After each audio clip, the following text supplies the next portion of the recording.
Welcome to This Week in Health IT News, where we look at as many stories as we can in 23 minutes or less that will impact health IT. My name is Bill Russell, Healthcare CIO coach and creator of This Week in Health IT, a set of podcast videos and collaboration events dedicated to developing the next generation of health leaders. It's Tuesday News Day, and here are some of the stories we're going to take a look at. We have about 5 stories that are follow-on to the Epic conversation. We have Secretary Azar's response. We have Apple and Cerner's response. We have Epic's response to the response. So a lot to look at there. Dr. Feinberg at Google talks about the patient data practices with Ascension. We're going to take a look at that. And one other thing I want to make sure we get to is the severe Perfect 10 Microsoft flaw confirmed. This is a cloud security nightmare, is the headline for the story. So we're going to get into all of those stories right now. This episode is sponsored by Health Lyrics. I coach healthcare leaders on all things health IT. Coaching was instrumental in my success, and it is the focus of my work at Health Lyrics. I've coached CEOs, CIOs, CTOs, startups, health systems. If you want to elevate your game in 2020, visit healthlyrics.com to schedule a free conversation. All right, let's get to it. Epic, as you know, Judy Faulkner wrote the letter. Letter kicked off some things. If you are not familiar with it, go back and listen to last week's episode. I went into it in a great detail, so I'm not going to do that again. Here's Secretary Azar's comeback. It was Fierce Healthcare Stories, the one I'm going to be quoting. HHS Secretary Alex Azar on Monday voiced frustration over stakeholders fiercely opposing a proposed regulation that would make it easier for patients to access their health data. Speaking at the Office of National Coordinator for Health IT's annual meeting in D.C., Azar said current medical record systems were segmented and balkanized, which hinders patients' access to health information and impacts care. Appearing to blast electronic health records company Epic in their effort to drum up opposition against the rule, Azar said scare tactics are not going to stop the reforms we need. He added, defending the current balkanized state of status quo is highly unpopular position to take, which I agree with. The goal of ONC's interoperability rule released last year is to enable patients to access their electronic health records at no cost.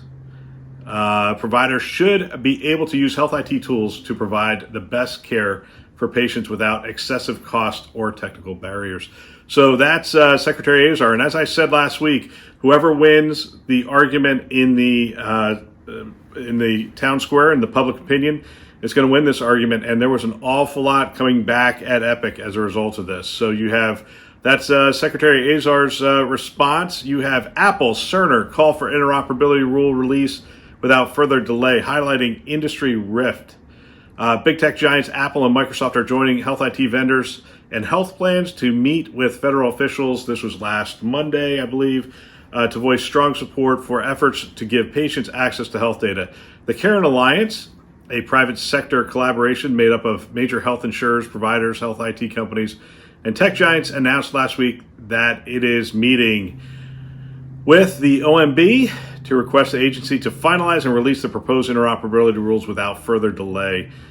Here's some of the people that are in the Caring Alliance: Apple, Microsoft, Humana, Walgreens, Blue Shield of California, Salesforce, Omeda Health, Major Health Information Exchange, Manifest, MedX, and Mount Sinai Health System. Also on the list were of representatives were Cerner and EHR vendors.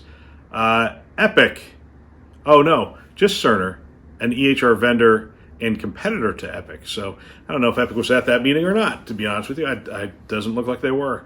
So again, you're having Apple, Cerner, and the lot of them saying, release it now, release it without delay. Let's see.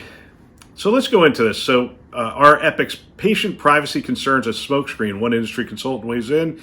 Healthcare Innovation Group, one of my favorite publications to go to. Let's see. Stakeholders beyond just Epic and other EHR companies have taken issue with the patient privacy elements of the rule. One group, Chime, our group, a leading association representing healthcare CIOs, noted the proposed ONC interoperability rule does not sufficiently address 21st Century Cures Act's directive to protect patient data privacy and ensure health IT security. Third-party apps are currently not required to follow data blocking policies under ONC's proposed rule, according to Chime. What's more, smartphone apps created by third-party developers and not by providers or business associates covered under the Health Insurance Board of HIPAA are not subject to HIPAA rules, even if a breach occurs. And while I'm going to get to my take on this, while I agree with all those things, I disagree with Chime's conclusions. And their conclusion is, I agree that the fact that the rule itself does not have those protections, but I believe that those protections will be created, and I'll come back to that at the end of all these Epic stores. I'll come back to why I think that will be created really quickly, because it's a gaping hole. I don't think it needs to be regulated. I think it just needs to be addressed so that somebody can fill that gap. It could be the EHR providers, but my guess is it's going to be someone else. Other industry groups such as the AMA and AHA told New York Times last year that they've met with federal regulators to push for changes in this area without federal restrictions in place. The group argued consumer apps would be free to share and sell sensitive details like patient prescription drug history. I agree. Again, I agree that the gap exists. I disagree that it's going to exist for long, even if they pass the rule exactly how it exists today. Epic agrees per its recently posted statement. They have two problems. Family member data may inadvertently be shared.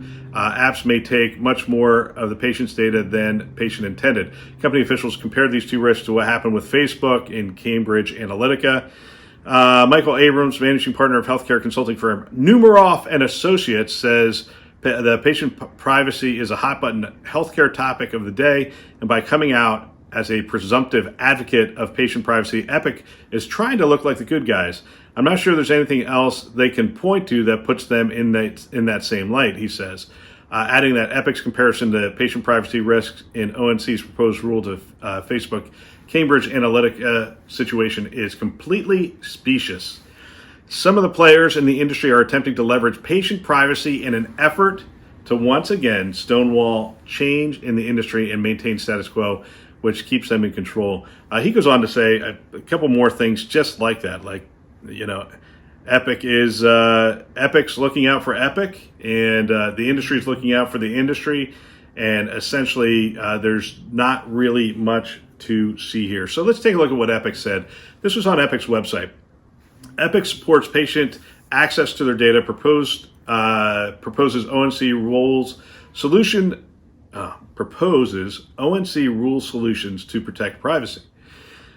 Epic strongly agrees with the goal of the ONC to support patients' ability to access their data. For decades, Epic has been doing this. From there, it gives a bunch of care everywhere, share everywhere type of things.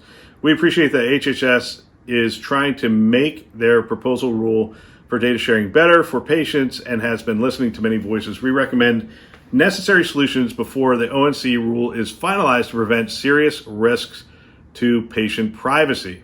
Great. Let's hear what the recommendations are. Recommendations to help the ONC avoid privacy risks for family members and for patients. I want you to listen to this because there's one thing that's missing.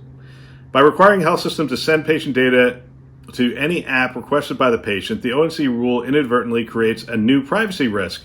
According to the recent study, 79% of healthcare apps resell or share data, and there is no regulation requiring patient approval of this downstream use. There are two highly likely patient privacy risks. Family member data may inadvertently be shared. Goes on to talk about that. After surgery, Jim's doctor wants to prescribe an opioid. He looks at it, and when Jim's health data is sent to an app and that data is used, shared, or sold, Ken's addiction status may become public without Ken's knowledge or permission. Jim and Ken's story is similar to what happened in Facebook Friends, who did not give their approval for the information to be harvested by Cambridge Analytica. Apps may take a much more of the patient's data than intended, and it goes on to talk about this, and it gives an example. We have always and will always support patients' right to use their data as they see fit. However, it is the role of the government to ensure that patients have the information they need to make those decisions knowledgeably, like they have for nutrition and food labels, so forth. For patients to benefit from the ONC rule without these serious risks to their privacy, we recommend that transparency requirements and privacy protections are established for apps gathering patient data before the ONC rule is finalized. So that's the recommendation. Redo it, essentially. Establish those rules before it goes and is finalized. And it goes on to say, Epic does not typically comment on national policy issues. The thing is, if you're going to say you're going to make a recommendation, make a recommendation. That's my only comment on this. All these things are accurate. I think I like the fact that Epic brought these things up, but your recommendation is essentially put something in place to protect their privacy and and make the requirements more solid. I don't know. I really wish there was more meat to this. I wish there was a link to another page that would say, here's what we recommend as Epic, as the leading EHR provider in this industry, as a patient advocate. We recommend these changes to the rules and these things be put in place. That's what I would like to see. So, my take. The argument's interesting. To be honest with you, it's an unpopular argument. And I think it's an unpopular argument because it appears to be protecting monopolistic practices of the HR providers. And it's just the appearance of it. And the other side seems to be being the patient advocate saying, hey, shouldn't the patient have their own data? Shouldn't there be transparency? And so that's just from sheer optics, it's always going to look better. Let me tell you how this is going to play out. So, if it gets approved the way it is, the biggest winner is going to be Apple and Google. Let me tell you why.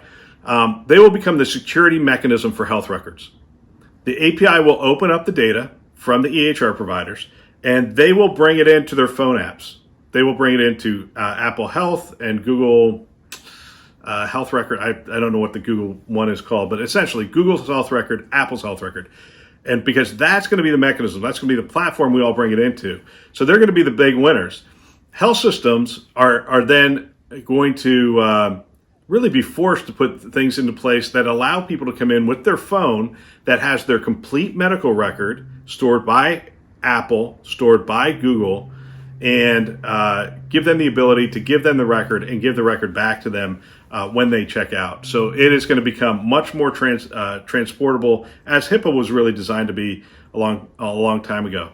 The other thing is app developers are going to be held accountable by those aggregators, by the Apples and the Googles.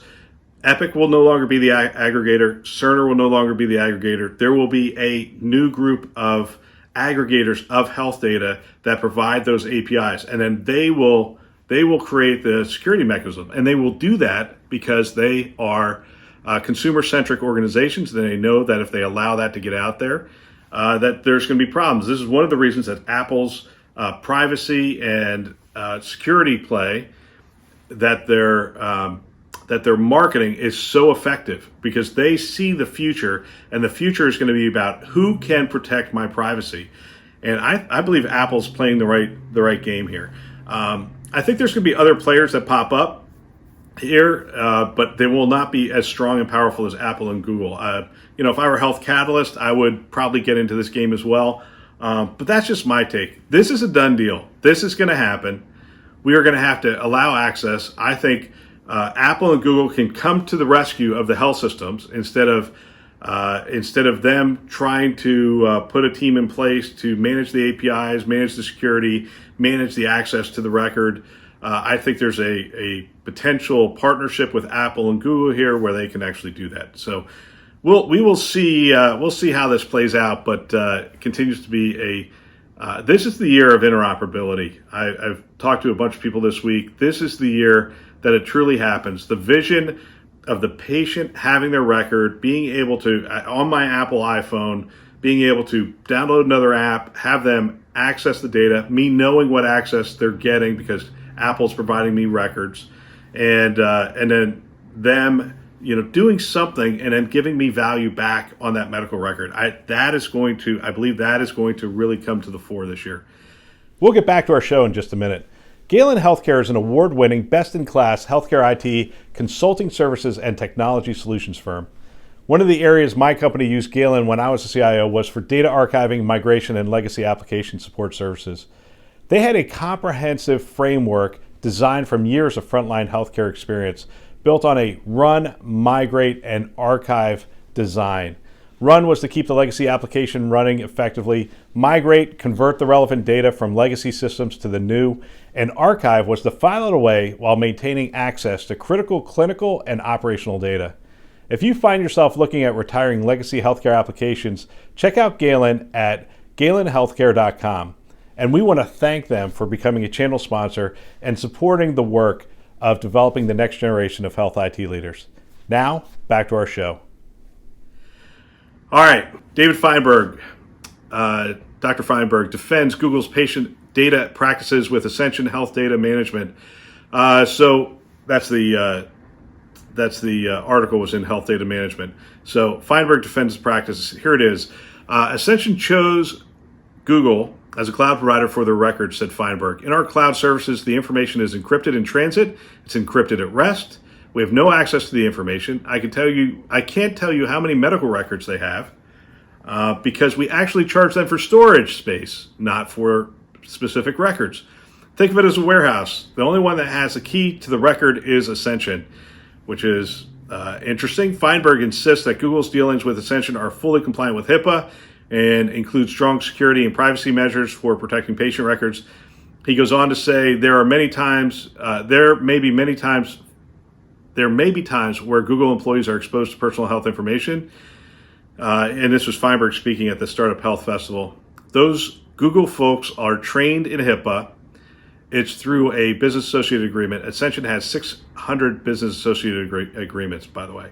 Our privacy and data security practices are consistent with established HIPAA requirements, and they will follow strict guidelines.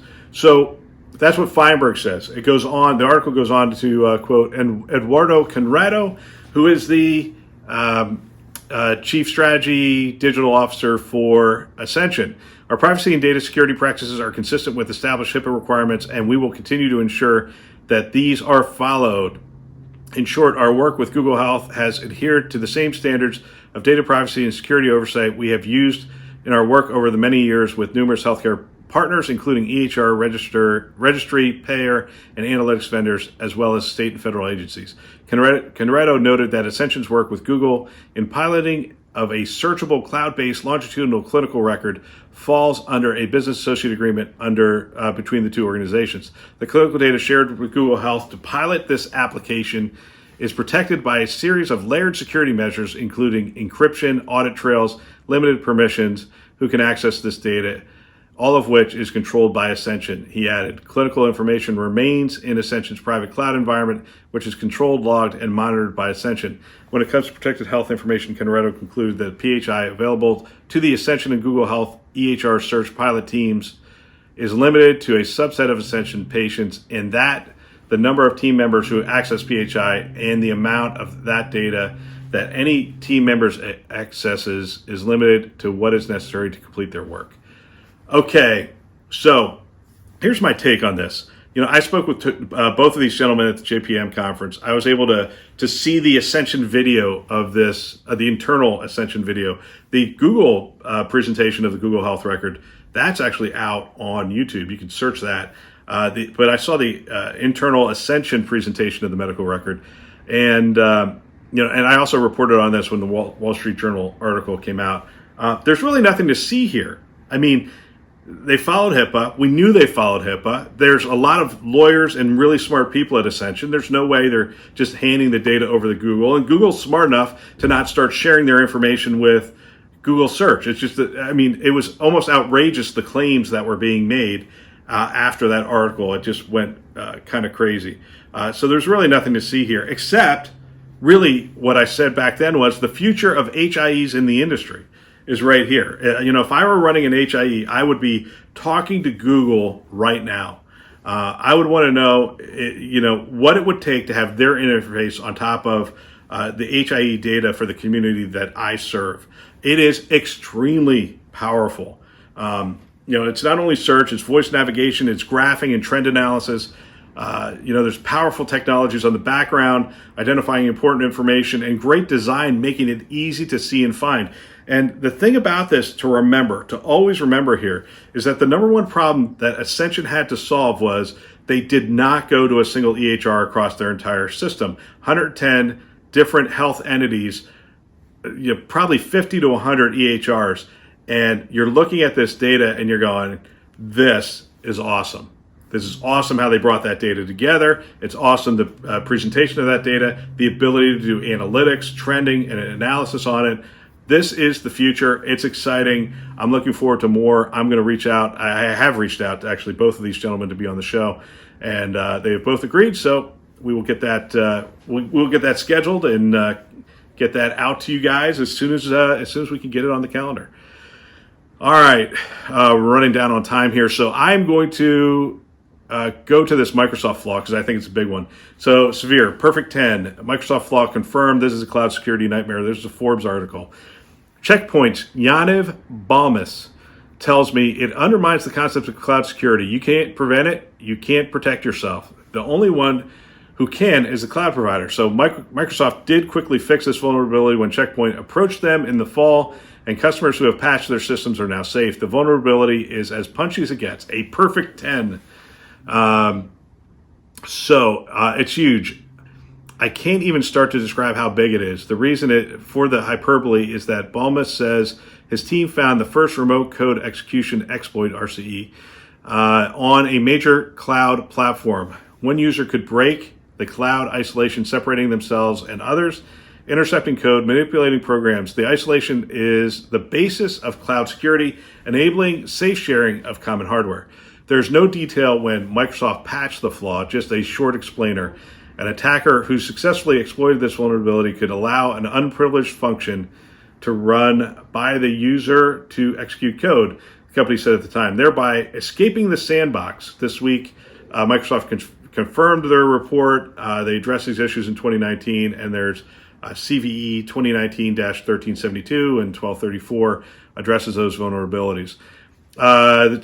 Just a little more detail. There's two vulnerabilities here. The first is a modest software bug that can be pushed hard to crash a system and escalate that crash to secure user privileges. And the second is in a lack of security on relatively arbitrary shared services that can be manipulated to break out of the user's own part of the cloud infrastructure and onto a common shared hardware. That great advantage of the cloud, using only what you need just when you need it, means that you are a tenant in a server version of an apartment block. Checkpoint's exploit built a master key for all the other apartment blocks in the building. All right, so you get the picture here. They figured out a way to you go onto the cloud and break off of that cloud, and then anything else that is in your shared environment, you can start essentially sniffing packets, looking at the code that's being exploited or code that's being executed, and you can gather information and do things. So they filled that vulnerability. So here's my take on it. My take is there are flaws and vulnerabilities in the cloud. Absolutely, you bet. There are systems. These are systems made by people, and there will be mistakes and there will be exploits. There's no doubt. The question isn't, is the cloud foolproof? The question is it more secure than what you are running in your data center today? As health IT, our responsibility is to run the most secure environment we can for the people that we serve.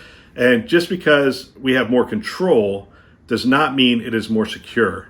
One of the things here is I think IT departments are going to continue to use these stories as arguments to protect jobs, really, for the most part, but also archaic practices, old models. And my encouragement is don't do it. If you evaluate cloud security versus what we have on site objectively today, I would say only about 10% of health systems are even going to be at parity. And I might even be kind there. The remainder really should just figure out how to get on a cloud provider as soon as it makes sense. That's really what, from a security standpoint, that's what's in the best interest of the people that you serve. Now, there are other considerations, absolutely. You have to consider the operational costs and a bunch of other things. But I'm saying from a security standpoint alone, the cloud is going to be more secure. The other thing is, if you're going to be moving to the cloud, look at technologies that allow you an abstraction layer, right? So VMware is a sponsor of this show, and I'm not just saying this because it's VMware, it's the one I'm just most familiar with, but VMware gives you an abstraction layer that gives you the ability to move from cloud provider to cloud provider. So if there's a major security breach at AWS, you can then move to Azure. And if there's a major breach there, you can move to another cloud provider. So that's what layers of abstraction enable you to do. It enables you to stay away from cloud lock-in. And that's one of the things, whenever I talk about cloud with my clients, I talk to them about this whole idea of lock-in, where you get so tied into the cloud provider that you cannot get out. And there's a lot of mechanisms to make sure you get your data in, and it's really hard to get it out. So keep that in mind. Look for layers of abstraction. Look for ways to get the stuff out. Wow, that is 23 minutes. So this year, I'm going to try to be more disciplined. That's all for this week. Special thanks to our sponsors, VMware, Starbridge Advisors, Galen Healthcare, HealthLyrics, and ProTalent Advisors for choosing to invest in developing the next generation of health leaders.